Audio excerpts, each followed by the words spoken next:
Uma vez mais bem-vindos aqui à edição semanal no canal Cuidar Mais Saúde. Espero que a semana tenha sido boa, tenha sido produtiva e, se caso estejam de férias, aproveitem ao máximo, sabem que o tempo passa a correr, não é? Hoje, já sabem, vamos voltar aqui à nossa lida, não é? Semanal, e vamos falar aqui um bocadinho sobre, e continuar aqui no caminho das doenças sexualmente transmissíveis, ou ISTs, como queiram, DSTs, doenças sexualmente transmissíveis, ou ISTs, infecções sexualmente transmissíveis. Portanto, vamos falar um bocadinho hoje sobre a sífilis e como é que ela pode alterar aqui o nosso dia-a-dia, não é? E que riscos apresenta para a nossa saúde e como os podemos aqui, de certa forma, minimizar e até ultrapassar com algumas ajudas que já referirei daqui a pouco. Portanto, já sabem, sou o Tiago Mota e até já.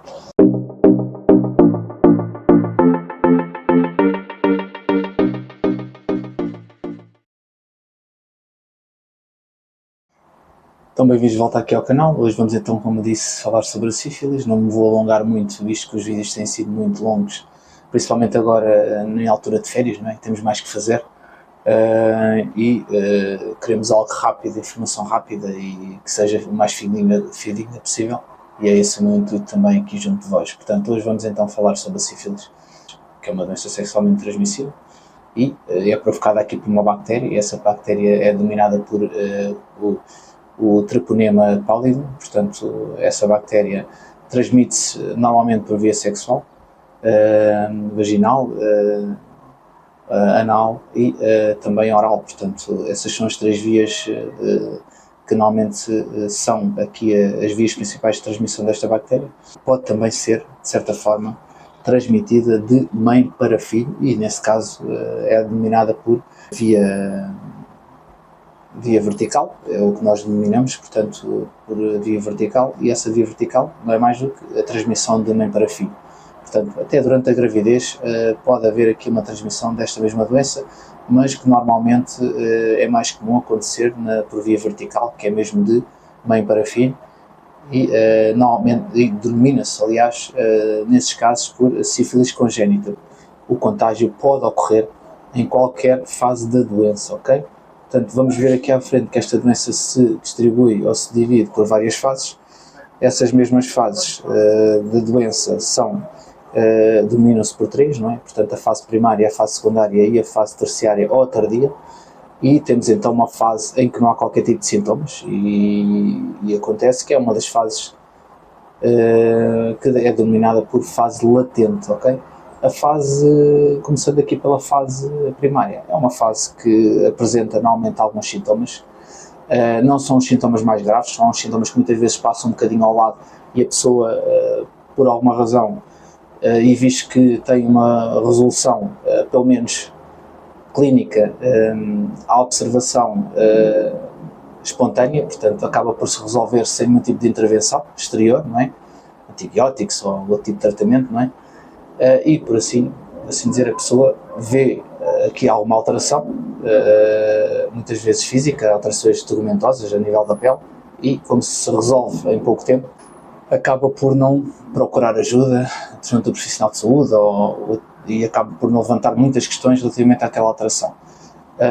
Esta fase da sífilis normalmente é uma fase que se desenrola aqui este tipo de sintomas de 2 a 3 semanas. Portanto, após o contágio, após haver esse primeiro contágio, a pessoa, 2 a 3 semanas, pode desenvolver alguns sintomas esses que estão muito relacionados com alterações a nível da pele, das mucosas mais concretamente, porque visto que acontece muito a nível, por exemplo, da região peniana, portanto do pênis, da vagina, da entrada da vagina, supostamente também, e aqui na região anal também. E que alterações são essas? Devem estar vocês a perguntar desse lado. As alterações são, por norma, um caroço que aparece nessa zona, portanto nessas zonas que eu acabei de identificar, e esse mesmo caroço tem uma cor assim avermelhada, portanto mais avermelhada, uma vermelhidão nesse local, e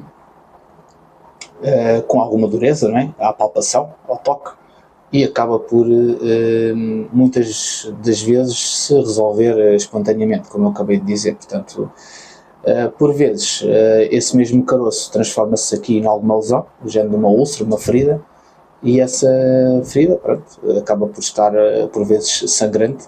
Quando se manifesta, por norma, se transforma nessa úlcera, nessa ferida, essa mesma denomina-se por cancro duro. É assim que é denominado esse caroço, que se transforma depois em ferida, em úlcera, denomina-se por cancro duro, ok? Portanto, os bordes, normalmente, dessa úlcera são salientes e são perceptíveis, bastante perceptíveis, tanto a palpação como a observação, mas acabam por, a maior parte das vezes, também se resolver espontaneamente e a pessoa acaba por nem saber o que se passou e não dar grande relevância, embora nessa fase de úlcera traga algum desconforto, não é? Mas acaba por se resolver e não procura ajuda e acaba por não haver nenhum tipo de tratamento que poderia resolver numa fase inicial esta mesma doença. Isso não acontece. O que é grave destas situações é que a pessoa, não procurando ajuda, não sabendo o que está a acontecer e o que levou àquelas mesmas alterações, vai ser um foco de contágio de outras pessoas. Portanto, vai ser um risco acrescido e até, em último caso, não é, aqui um problema de saúde pública, não é? Portanto, dependendo da pessoa que for. Portanto, tem que ser aqui alguns cuidados, temos que estar um bocadinho despertos para este tipo de situações e é por isso que eu faço estes vídeos, para ajudar quem está desse lado e que vocês também fiquem despertos e possam também passar informação a outras pessoas, é por isso que eu cá estou. Portanto, os estadios da sífilis, como eu disse inicialmente, isto referimos aqui agora ao estadio primário, não é? Mas quando nos referimos aqui ao estadio secundário, portanto, houve a lesão, houve a cicatrização espontânea, não é? Que muitas vezes pensamos que é devido à tal situação das pomadas que foram aplicadas, sem nenhum tipo de observação por um profissional de saúde. Temos então aqui a secundária, que depois aparece, não é? Quando é desvalorizado a primária e ela espontaneamente acaba por desaparecer. Os sintomas, a doença não desaparece, portanto temos de ter aqui isto bem presente. Portanto, o que é que acontece? Normalmente os sintomas agravam-se, não é? Há sintomas que acabam por ficar mais exacerbados, são de outro tipo, portanto surgem novos sinais, novos sintomas que não surgiram na primeira vaga, deixem passar aqui o termo, e o que é que acontece em si? Podemos observar, aliás, erupções, algumas manchas também avermelhadas e mais espalhadas pelo corpo, portanto por várias áreas, não é? Uma área mais extensa destas manchas avermelhadas. Pode haver aqui também algumas manchas que estão mais salientes, acinzentadas, branquiçadas, portanto ganham aqui outras cores, principalmente aqui nas regiões mais quentes do corpo, mais úmidas do corpo. Os sintomas, outros sintomas que podem aparecer, são sintomas que são comumente associados também aqui a sintomas da gripe, não é? E por isso mesmo, por serem tão parecidos, não é? Às vezes temos que recorrer aqui ao tipo de intervenções de forma a perceber mesmo que é isto e às vezes no primeiro contacto até podemos fazer aqui um diagnóstico errado, não é? E fazer um diagnóstico quase de uma gripe, não é? E a pessoa não tem melhorias, portanto temos que ter aqui essa atenção acrescida, portanto. Os sintomas então são os típicos da gripe, e que sintomas são esses: a febre, dores generalizadas, não é? Dores musculares também pode acontecer, dor de cabeça, garganta, também aqui algum desconforto e mal-estar, não é? Que é o normal.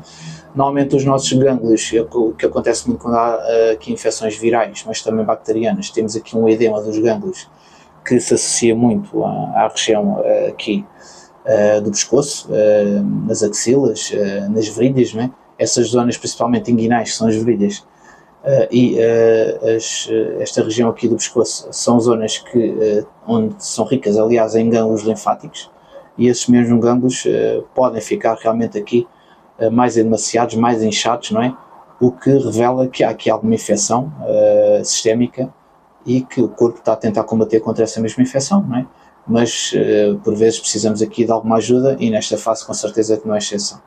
Portanto, isto são alguns dos sintomas da fase secundária aqui da sífilis. Quando vamos aqui para a fase terciária ou tardia, temos outro tipo de sintomas. E óbvio que isto está aqui um escalar, não é? Portanto, se é terciária ou tardia, já temos aqui duas fases que passaram, pelo menos, e que não houve qualquer tipo de intervenção exterior, não é? Para ajudar a resolver aqui esta doença. E esta fase, tenham atenção que acontece já passado alguns anos de a pessoa ser portadora da sífilis, portanto, a fase terciária e tardia. E é óbvio que vai haver aqui um agravamento de sintomas. Esse agravamento de sintomas pode se traduzir e traduz-se normalmente aqui em evasão então de determinados órgãos vitais do corpo humano, como o coração, sendo que em qualquer destas fases da doença pode haver aqui depois alguma, e este sim é um fator bastante grave, envolvimento neurológico. Pode haver, portanto, aqui uma evasão, um comprometimento do sistema nervoso central e periférico, não é? E quando eu falo em sistema nervoso central e periférico, falo a nível cerebral, não é? Uma evasão cerebral aqui pela própria bactéria, e a nível da medula espinhal, não é? Também, que vai controlar aqui alguns reflexos que nós temos, vamos perdendo, vamos tendo alterações motoras, alterações de consciência com desorientação cada vez mais acentuada, não é? E realmente denominamos esta fase da doença por neurosífilis. Esta fase da doença de neurosífilis é algo que também já tive no serviço onde eu desempenho funções, e são casos difíceis que não são fáceis de debelar e que se traduzem, no caso da neurosífilis, em sintomas como náuseas, vômitos, realmente o que eu já referi também, alterações aqui do discurso, de organização do próprio discurso, não é? Um discurso mais desorganizado e uma desorientação espacial quanto à pessoa também e quanto ao tempo, não é? A pessoa deixa de perceber muitas vezes onde está, tem conversas que não se coadunam em nada com a realidade, não é? E a nível físico notamos ali uma rigidez do pescoço também, e lá está, esta confusão mental que tem tendência a ficar mais exacerbada ao longo do tempo. A fase latente, como o nome indica, é a tal fase da doença em que a pessoa não tem qualquer tipo de sintomas, não é? É uma fase em que a pessoa, independentemente do tempo a que ocorreu a infecção, não é? Esse primeiro contágio, a pessoa se mantém sem nenhum tipo de sintomas, não é?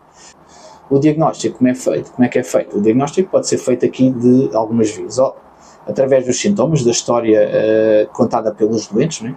Portanto, a medicina, uma vez mais digo, que é quase como sermos aqui algum tipo de detetives, não é? Vamos excluindo aqui determinadas situações que não nos levam ao caminho que nós queremos e muitas vezes vamos por isso mesmo, vamos por exclusão de partes, não é? O doente sabemos que não nos conta a história toda, portanto, nós temos que sempre, não fiquemos à espera que nos digam onde é que andaram, o que fizeram, que comportamentos tiveram menos próprios, quando é caso disso, entre outras situações. Não fiquemos à espera porque não vale a pena. Temos que ser nós a tentar perceber, e a experiência dá-nos um bocadinho isso, tentar aqui esmiuçar um pouco a vida da pessoa, né? Como é óbvio, mas mantendo clara a privacidade, temos ética profissional, não é? De forma a conseguir perceber e que nos dê aqui algum diagnóstico mais fidedigno, ok? Portanto, sintomas que a pessoa tem, história realmente contada pelo doente e esmiuçada por nós também, portanto escrutinada por nós, e depois faz-se o exame físico, não é? Que é a parte clínica, não é? Muitas vezes a pessoa não tem clínica, e não tendo clínica, ou seja, não tendo nenhum tipo de sintoma ou algum tipo de que nos indique diretamente, nós temos que recorrer aqui à parte laboratorial, através de análises, tentar perceber com o VDRL, que são doenças que se fazem normalmente para pesquisa de doenças venéreas, não é? Que podem ter acontecido e são doenças sexualmente transmissíveis. E depois há aqui outros indicadores que nos apontam, se existirem, que nos apontam e que aumentam aqui a probabilidade da pessoa ter realmente este tipo de doença, mas aí já lá iremos. Podemos também fazer aqui, e faço algumas no serviço, não diretamente relacionadas com esta situação, mas também com outras que também há necessidade de fazer, punção lombar. Portanto, fazemos aqui algumas punções lombares também, de forma, através do líquido cefalorraquidiano, que é aquele líquido que está na nossa medula, não é? Entre as nossas meninges, são as membranas que protegem o nosso sistema nervoso central, não é? E periférico.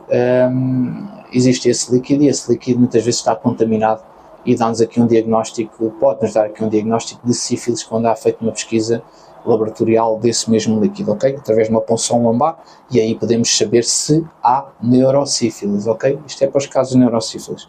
O tratamento, como é que é feito? O tratamento parece mentira, mas é apenas feito com um antibiótico, e são antibióticos que são feitos à base de penicilina, que são usados,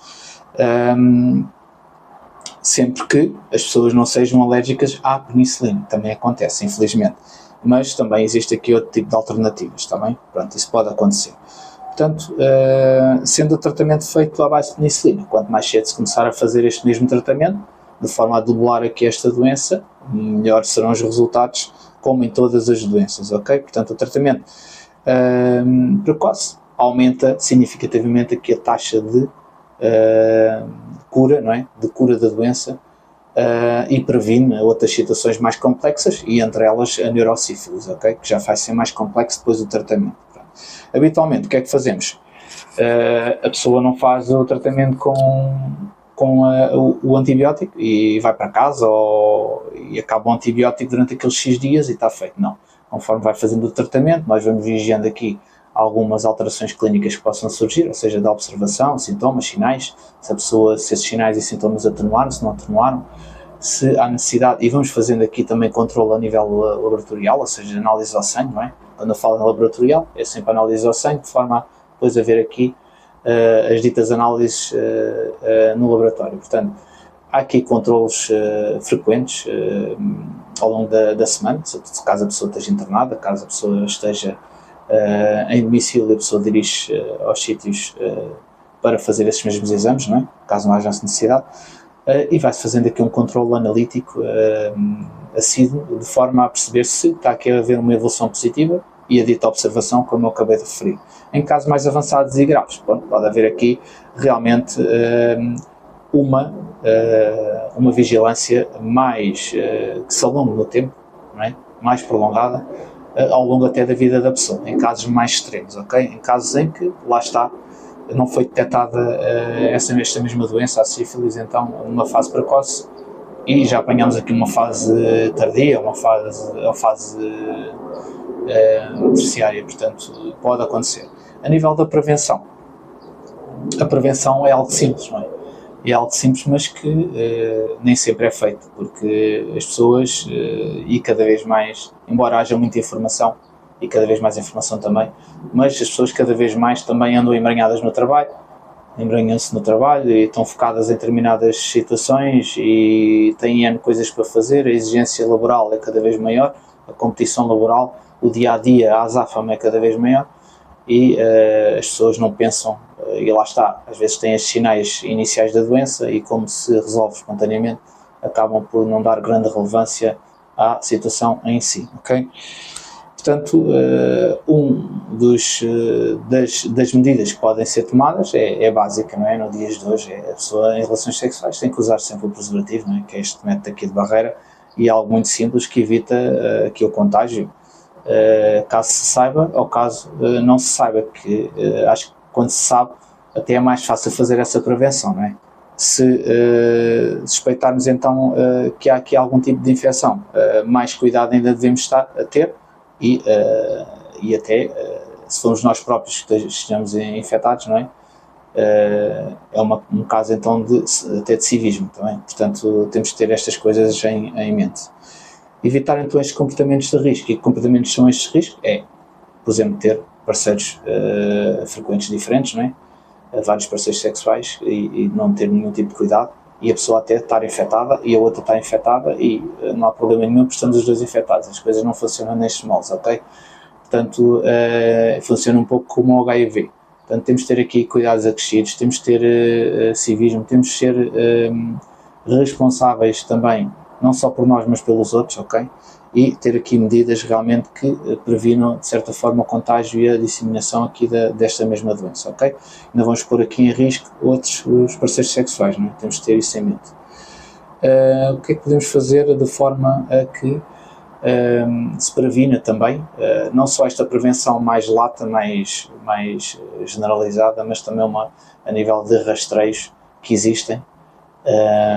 Normalmente fala-se muito, aliás, dos rastreios do HIV, os rastreios do cancro da mama, que são muito importantes, como é óbvio, e devem existir cada vez mais, e até a nível do cancro do reto, que é algo que mata muita gente em Portugal. Deve haver cada vez mais rastreios também a incidir sobre esta mesma problemática, mas temos aqui também rastreios aqui a nível da sífilis. E que rastreios são esses? É uma simples análise, a pessoa vai ao médico de família, quem ainda tem médico de família, não é? Como isto se está neste momento, mas tenta ir ao médico e o médico pode prescrever aqui realmente umas análises com VDRL e faz este VDRL que acaba por ter aqui ou não positivo ou não. Portanto, se a pessoa tiver aqui algum tipo de doença, como HIV, como, que hoje em dia é uma doença crónica, não é?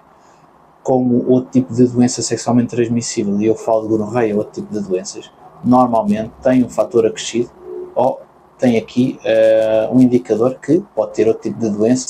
São pessoas que têm um risco muito maior de ter outras doenças sexualmente transmissíveis ou infecções sexualmente transmissíveis, portanto ISTs. Temos que ter isso em atenção. As mulheres durante a gravidez é importantíssimo fazerem também aqui este rastreio, não é? Os homens, não só, mas também, principalmente, em relação aqui que estão envolvidos normalmente aqui na área de drogas, entre outros aspectos, não é? Têm também um risco acrescido e devem fazer esse mesmo rastreio. As pessoas com HIV, como eu acabei de referir, e nunca é demais repetir, não é? E realmente todas aquelas pessoas que já foram diagnosticadas com sífilis ou que têm sífilis, é óbvio que, principalmente as pessoas que coabitam, devem ter aqui um cuidado acrescido e fazer estes mesmos rastreios, ok? É importantíssimo também.